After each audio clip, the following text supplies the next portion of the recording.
name of the mural, I think, is Touchdown Jesus. Touchdown Jesus. Touchdown Jesus, but I don't know if that's the official name or anything. The official name of the mural is The Word of Life. Thinking of this as Touchdown Jesus was just not in my mind, or anybody else's for that matter. And it's become a kind of nice, friendly, familiar name for this beautiful piece of art.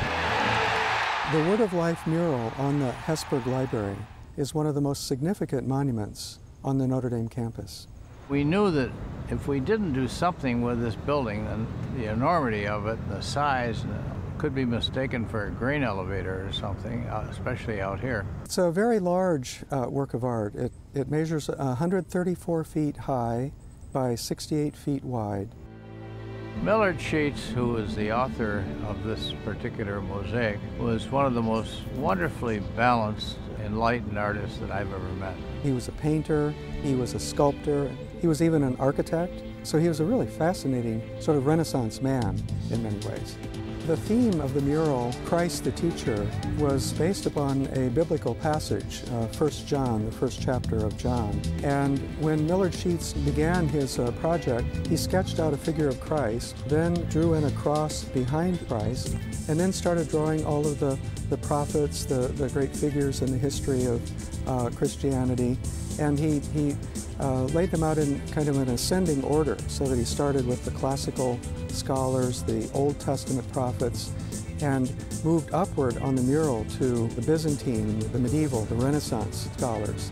Christ is a very large figure that looms over all of them. It's like a kaleidoscope of personalities that make up the history of Christianity and pre-Christianity as well.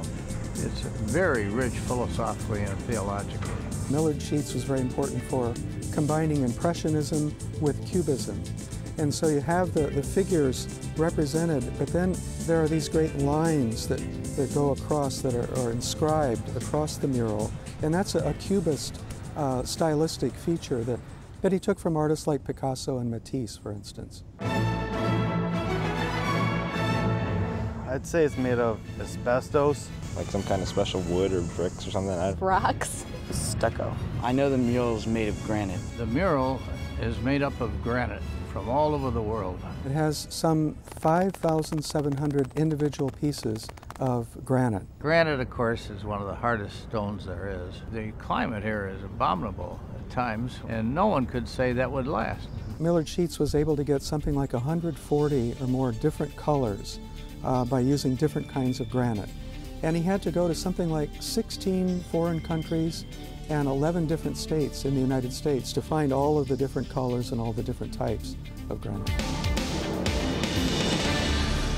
He told me once that you can't cut granite on the curve.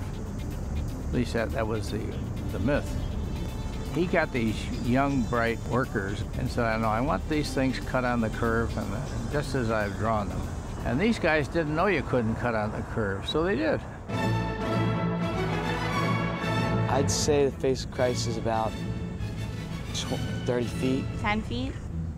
15 meters. The face of Christ is 9 feet tall. The head of Christ is made up of 115 different pieces of stone. That's one of the largest panels, and that's the most complex of all of them. He did the whole thing, first of all, in one single picture, if you will. A large-scale sketch of the final work is called a cartoon, and it's done at full scale, so that the pieces could actually be organized according to that cartoon. I don't know where he got the piece of paper that big, but he did. They had to spread them out on a big basketball floor just so he could see it. When they assembled the work on the floor, they put these stainless steel dowels, and they coated all of it with plastic before covering it with cement.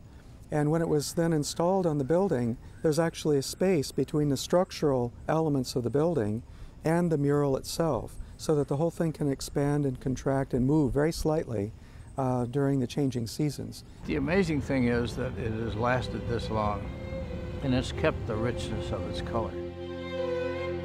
The library was dedicated on May 7th, 1964. Hesburgh Library is very appropriate to the 1960s. It was a time when skyscrapers were very popular in the United States.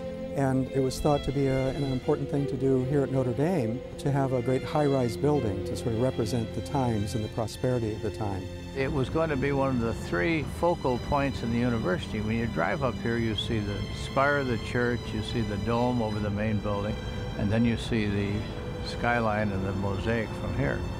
And that makes a wonderful kind of trilogy to locate the university in its right position.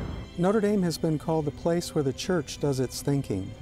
And this mural, probably more than any other image on the campus, is a great symbol for that idea, the great academic tradition of Notre Dame.